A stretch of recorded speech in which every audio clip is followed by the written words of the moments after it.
Hello student, welcome back to my channel Samrat academy. Student, जितने बच्चे class 10th में 2026 board का पेपर देने वाले हैं उनके लिए सबसे ज्यादा इंपॉर्टेंट है। मेरे प्यारों बच्चों, आज मैं आप लोगों को बताने वाला हूं कि हिंदी की तैयारी कैसे करें और हिंदी में 95% कैसे लाओगे। मेरे प्यारों बच्चों, पूरे यूट्यूब चैनल पे सर्च करके देख लेना, कहीं पे भी आप लोगों को ऐसा वीडियो नहीं मिलेगा। मेरे प्यार बच्चों, आज के बाद हिंदी का टेंशन आप लोगों का हो गया खत्म। आप दूसरे सब्जेक्ट की तैयारी करना शुरू कर दीजिए, क्योंकि आज की इस वीडियो देखने के बाद हिंदी का कोई ऐसा टॉपिक बचा ही नहीं रह जाएगा कि जो तुम सर्च कर पाओगे कहीं यूट्यूब चैनल पे।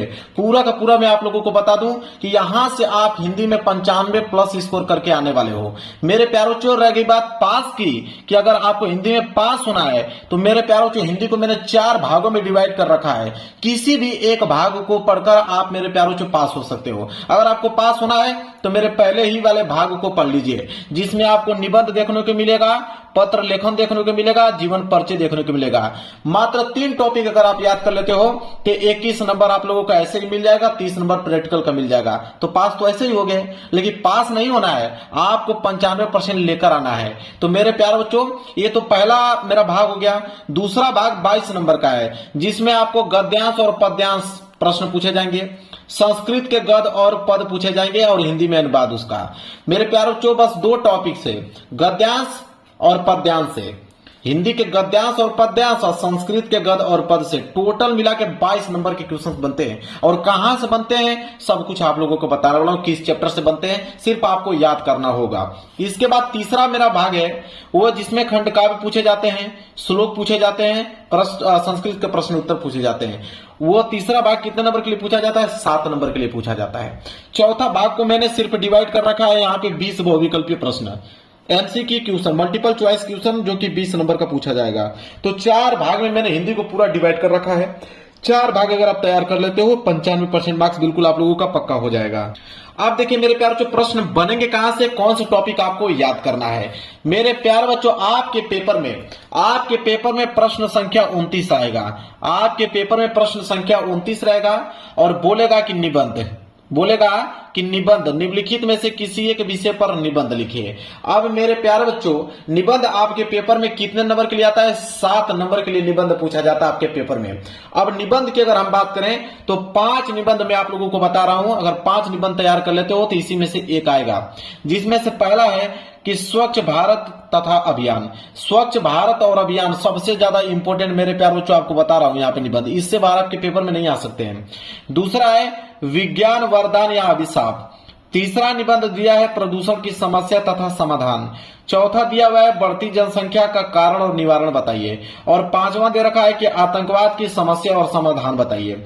अब मैंने 5 निबंध यहाँ पे बता दिया।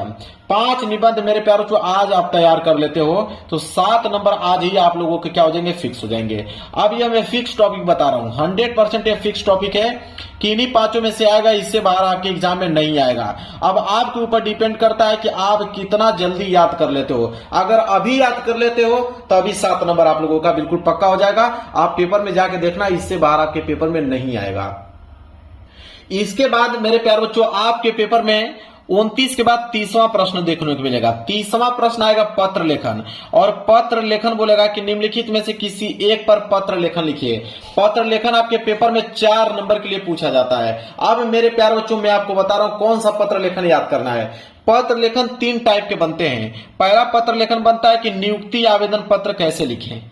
इसके बाद दूसरा बनता है कि बैंक से किसी व्यवसाय के लिए ऋण प्राप्त करने का आवेदन पत्र। अगर मुर्गी पालन खोलना है, मछली पालन खोलना है, या किसी भी व्यवसाय के लिए, कोई भी व्यवसाय आप करने जा रहे हो, उसके लिए बैंक से अगर आपको लोन लेना होगा, लोन का मतलब होता है ऋण लेना होगा, तो आप कैसे आवेदन पत्र लिखोगे। तो कोई एक अगर आपको याद हो जाएगा तो उसी पे बनाकर आप कोई भी व्यवसाय के लिए आएगा तुरंत लिख दोगे। और तीसरा आता है कि अपने नगर या गांव की सफाई हेतु संबंधित अधिकारी को प्रार्थना पत्र लिखे। तो संबंधित अधिकारी को प्रार्थना पत्र लिखना है अगर आपका नगर, अगर आपके गांव में गंदगी के कारण अगर कोई सफाई नहीं हो रही है, गंदगी के कारण कोई बीमारी फैल रहा है, मलेरिया जैसी बीमारी, भयंकर बीमारी फैल रही है, तो उसके लिए आप स्वास्थ्य अधिकारी को प्रार्थना पत्र कैसे लिखोगे। तो 3 टाइप के पत्र लेखन पूछे जाते हैं। इन तीनों टाइप को अगर आप तैयार कर लेते हो तो मेरे प्यारे बच्चों, अभी के अभी आपके 4 नंबर बिल्कुल पक्के हो जाएंगे पत्र लेखन से। तो 3 टाइप के पत्र लेखन आते हैं, तैयार कर लो भाई, आपका काम बन गया। इसके बाद आएगा प्रश्न संख्या 26। आपके पेपर में जब प्रश्न संख्या 26 का क देखोगे तो प्रश्न संख्या 26 का क रहेगा जीवन परिचय। वो भी जीवन परिचय किसका रहेगा? लेखक का जीवन परिचय रहेगा। अब मेरे प्यारों को कोई ऐसा विद्यार्थी नहीं होगा जिनको जीवन परिचय ना याद हो। जीवन परिचय 5 नंबर के लिए आपके पेपर में आता है और वो 5 नंबर मिलते हैं आपके 3+2 नंबर के हिसाब से। अब ऐसा क्यों होता है? 2 नंबर तो मिलता है आपका रचनाएं पे। अगर आप लेखक के रचनाएं नहीं लिखोगे तो 2 नंबर आपको नहीं मिलेगा। तो 2 नंबर तो आपके रचनाएं पे मिल जाता है और 3 नंबर जो मिलता है मेरे प्यार बच्चों वो जीवन परिचय पे मिलता है, जब उनका जीवन परिचय आप लिखते हो। तो कौन सा जीवन परिचय आपको याद करके जाना है? देखिए, मैं 3 ही जीवन परिचय आपको बताऊंगा। एक डॉक्टर राजेंद्र प्रसाद जी का बताऊंगा, जयशंकर प्रसाद जी का बताऊंगा, आचार्य रामचंद्र शुक्ल जी का बताऊंगा। अगर ये 3 जो जीवन परिचय अगर आपको याद है, मेरे प्यारों बच्चों 100% गारंटी में लेता हूं कि इन्हीं तीनों में से एक ना एक आपको पेपर में जरूर से जरूर आएगा और 5 नंबर आज ही आप इसको पक्का कर पाओगे अगर आप याद कर लेते हो तो। इसके बाद 26 का ख आएगा, ठीक है। 26 का ख रहेगा जीवन परिचय, ये भी, लेकिन यह जो जीवन परिचय रहेगा कवि का रहेगा और कवि का भी जीवन परिचय 5 नंबर के लिए ही पूछा जाता है। इसमें भी आपका वही मेथड चलता है, 3+2 का ही रेशियो चलता है। 2 नंबर रचनाएं पे, 3 नंबर जीवन परिचय पे मिलता है। 3 लोगों का मैं बता रहा हूं कवि का, जो कि सबसे ज्यादा इंपोर्टेंट जीवन परिचय है। अब यही हर साल आता है। गोस्वामी तुलसीदास जी का, इसके बाद सुमित्रानंद पंत जी का, महाकवि सूरदास जी का। अगर इन 3 लोगों को याद कर लेते हो तो इन्हीं तीनों लोगों में से किसी एक का आपको लिखना होगा और यहां से 5 नंबर आपको बिल्कुल फिक्स हो जाए। ध्यान रहे, रचना जरूर से जरूर आपको लिखना है, चाहे वो लेखक का लिख रहे हैं चाहे कवि का लिख रहे हैं, रचनाएं साथ में लिखना ही लिखना है क्योंकि 2 नंबर मिलेगा। अब हम बात करते हैं प्रश्न संख्या 21 को लेकर। प्रश्न संख्या 21 आपके पेपर में गद्यांश पूछेगा। गद्यांश में 6 नंबर के गद्यांश पूछे जाते हैं क्योंकि एक गद्यांश दे देगा, उसके नीचे 3 प्रश्न रहेंगे और तीनों प्रश्न, एक प्रश्न 2 नंबर का रहेगा तो 3 प्रश्न कितने नंबर के हो जाएंगे? 6 नंबर के हो जाएंगे। अब किस चैप्टर के गद्यांश पूछे जाते हैं मेरे प्यारे बच्चों? एक मित्रता चैप्टर है, दूसरा ममता चैप्टर, तीसरा यहाँ पे भारतीय संस्कृति चैप्टर। 3 चैप्टर का अगर बता दूं तो 95% मेरे प्यारों बच्चों चांस है कि इन्हीं तीनों चैप्टरों से पूछे जाते हैं। मैं आपको बता दूं कि 95% चांस है यहां से आने का, क्योंकि 95% यहां से आते हैं और 5% किसी अन्य आप लोगों के चैप्टर से आते हैं। तो कम से कम 95% अगर स्कोर करना चाहते हो गद्यांश के लोकेर तो मेरे प्यार तो इन तीनों चैप्टरों के सारे महत्वपूर्ण गद्यांश आपको याद कर लेना है। और मैं अपने YouTube चैनल पे इनके महत्वपूर्ण गद्यांश करा चुका हूं और आगे भी करा दूंगा आप लोगों को। बस आप जाइए और लिख कर लेकर आइए, 6 नंबर आपको मिल जाएगा। इसके बाद मेरे प्यारे बच्चों आपके पेपर में आएगा प्रश्न संख्या 22 रहेगा महत्वपूर्ण पद्यांश। पद्यांश भी 6 नंबर के लिए पूछा जाता है क्योंकि इसमें भी आपके 3 प्रश्न होते हैं, 2-2 नंबर के हिसाब से यहाँ पे आपको 6 नंबर मिल जाता है। अब किन लोगों का आपको पद्यांश तैयार करना है? 3 लोगों का बताता हूं, सूरदास जी का, इसके बाद तुलसीदास जी का, रामनरेश त्रिपाठी जी का। अगर इन तीनों लोगों के जितने भी पद्यांश हैं अगर वो आप तैयार कर लेते हो, ज्यादा नहीं 15 होंगे, अधिक से अधिक इंपोर्टेंट की अगर हम बात करें 15 अगर आज से पढ़ना स्टार्ट कर देते हो तो 2-3 दिन में 15 के 15 पढ़ डालोगे और यहां से 6 नंबर बिल्कुल आप लोगों का मेरे प्यारों से क्लियर हो जाएगा। तो मैंने सब कुछ बता रखा है, बस आपको पढ़ने की जरूरत है। सारे चैप्टरों के नाम बता रहा हूं। इसके बाद 23वां प्रश्न रहेगा संस्कृत का गद्यांश और संस्कृत का पद्यांश। अब देखिए, संस्कृत का गद्यांश और संस्कृत का पद्यांश मिलाकर 10 नंबर के प्रश्न बनते हैं। 5 नंबर का बनता है संस्कृत का गद्यांश, 5 नंबर का बनता है संस्कृत का पद्यांश, ठीक है। संदर्भ सहित हिंदी में अनुवाद करने के लिए बोलता है। तो 2 ही चैप्टर का नाम बताऊंगा, वाराणसी और भारतीय संस्कृति। तो वाराणसी चैप्टर के गद्यांश भी आते हैं, वाराणसी चैप्टर के पद्यांश भी आते हैं। इसी तरह भारतीय संस्कृति चैप्टर के गद्यांश भी आते हैं और भारतीय संस्कृति चैप्टर के पद्यांश भी आते हैं। दोनों में चैप्टर सेम ही है। तो अगर आप तैयार कर लेते हो इनके महत्वपूर्ण गद्यांश और पद्यांश संस्कृत के तो यहां से 10 नंबर बिल्कुल आपके मेरे प्यारे बच्चों पक्के हो जाएंगे। सब कुछ बता रहा हूं, बस आपको पढ़ना है मेरे प्यारे बच्चों। आज से अगर पढ़ना स्टार्ट कर देते हो, आप बताऊं कि 10 से लेकर 15 दिन के अंदर में सारे के सारे हिंदी के जितना टॉपिक सब तैयार कर पाओगे और 95% के लिए बिल्कुल तैयार हो जाओगे। अब आपके पेपर में आएगा मेरे प्यारे बच्चों प्रश्न संख्या 25। प्रश्न संख्या 25 रहेगा कि अपने पठित खंड काव्य के आधार पर निम्नलिखित प्रश्नों में से किसी एक का उत्तर दीजिए। 3 नंबर के लिए आएगा खंड काव्य। मेरे प्यारे बच्चों, मैं आपको बता दूं कि खंड काव्य जो होता है जिला वाइज आता है, जिला वाइज। अब आपको मालूम करना होगा कि आपके डिस्ट्रिक्ट में कौन सा खंड काव्य पूछा जाता है, वही पेपर में आपको करना होगा। जितने भी बच्चों को अगर नहीं मालूम है कि उनके डिस्ट्रिक्ट में कौन सा खंड काव्य पूछा जाता है तो कमेंट करें, मैं उत्तर बताऊंगा आप लोगों का। उसी कमेंट में आंसर आपको दे दूंगा कि आप किस डिस्ट्रिक्ट से बिलोंग करते हो तो आपको कौन सा खंड काव्य पढ़ना होगा, और वही एग्जाम में करना होगा। अगर आप दूसरा कर देते हो तो दूसरा कर दोगे तो आपको 0 नंबर मिलेंगे, काट लिए जाएंगे आपके नंबर। अब वैसे खंड काव्य बहुत पूछे जाते हैं, मुक्ति दूत होता है, ज्योति जवाहर होता है, सारे अलग अलग डिस्ट्रिक्ट में पूछे जाते हैं।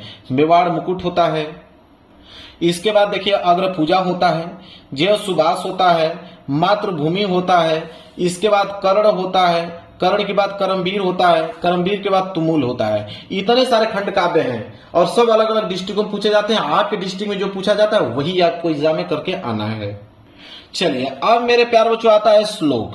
अब श्लोक आपके एग्जाम में 2 नंबर के लिए श्लोक पूछा जाता है। प्रश्न संख्या 27 रहेगा, प्रश्न संख्या 27 श्लोक पूछा जाता है। मैं 2 श्लोक आपको बता देता हूं, 2 श्लोक याद कर लो, आज ही अभी आपको 2 नंबर क्लियर हो जाएगा। एक है आपका बंधम मरणम वापी जयो वापी पराजया उभयत्र समो वीरः वीर भाव ही वीरता, ये तो पहला हो गया। और दूसरा आपका जो श्लोक है वह है सर्वे भवन्तु सुखिनम सर्वे सन्तु निराम्या सर्वे बद्याणु पश्यन्तु माँ कश्चित दुख भाग भवेत, ये दूसरा रहा। तो पहला और दूसरा 2 मैंने सिंपल श्लोक आपको बता दिया, नोट कर लो और अभी आपके तैयार हो जाएंगे। अब आएगा लास्ट मेरे प्यार जो बहुविकल्पीय प्रश्न, 20 नंबर का बहुविकल्पीय प्रश्न बनता है, जिसमें से 10 नंबर तो आपके सिर्फ 2 टॉपिक से बनता है, जिसमें से पहला टॉपिक है हिंदी का गद्य और दूसरा टॉपिक है हिंदी का पद। हिंदी के गद्य में आपको शुक्ल युग और शुक्लोत्तर युग से प्रश्न पूछे जाते हैं और हिंदी के पद में रीतिकाल और आधुनिक काल के प्रश्न पूछे जाते हैं। टोटल प्रश्नों की संख्या बताऊं 50, टोटल प्रश्नों की संख्या 50 है। 50 प्रश्न रटने में ज्यादा टाइम नहीं लगेगा, 4 ऑप्शन भी दिया रहता है, तुरंत आपके दिमाग में फिट हो जाएगा। 50 प्रश्न इंपोर्टेंट है, उनको अगर आप तैयार कर लेते हो 10 नंबर आपके हिंदी गद्य और हिंदी पद से तैयार हो जाएंगे। क्लियर है, मैं करा भी दूंगा आप लोगों को, वहां से आप नोट कर लीजिएगा। तीसरा टॉपिक आता है रस छंद अलंकार से 3 नंबर। देखिए रस से जैसे करुण रस हास रस, दोनों में से एक रस पूछेगा, ज्यादातर उदाहरण पूछता है, उदाहरण पूछ के उदाहरण दे देता है, पूछता है किस रस का उदाहरण है। इसके बाद अलंकार, अलंकार में अर्थालंकार, उपमा अलंकार, रूपक अलंकार, उत्प्रेक्षा अलंकार, यहां से एक प्रश्न बनेगा और छंद से एक प्रश्न बनता है। 1-1 नंबर के हिसाब से 3 नंबर यहां से बनते हैं। क्लियर है। इसके बाद चौथा आता है हिंदी व्याकरण। हिंदी व्याकरण से 3 नंबर के प्रश्न बनते हैं। 1 नंबर बनता है उपसर्ग से, जिसमें से अ, अन, अधि, अप, सह, निर, अभि, परिसु, इन्हीं लोगों का उपसर्ग आपको याद करना है। 1 नंबर का प्रश्न यहां से बनता है।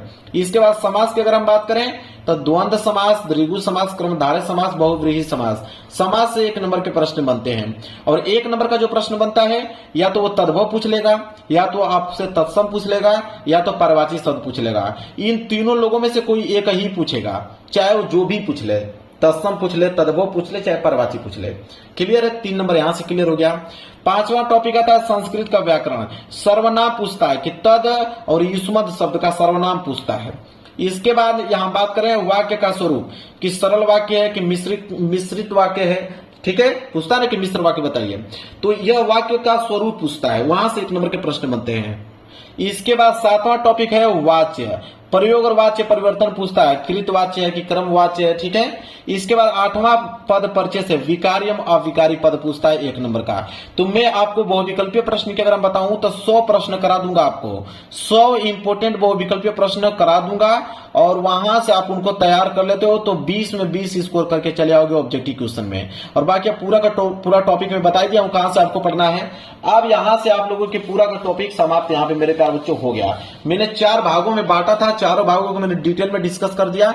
95% आप बता रहा हूं कि अच्छा ही स्कोर करके आओगे, बस आप तैयार कर लेना। वीडियो पसंद आए तो वीडियो को लाइक कर देना, चैनल पे नए होगा तो चैनल को जरूर सब्सक्राइब कर लेना। मिलेंगे एक प्यार से नेक्स्ट वीडियो में, तब तक के लिए धन्यवाद।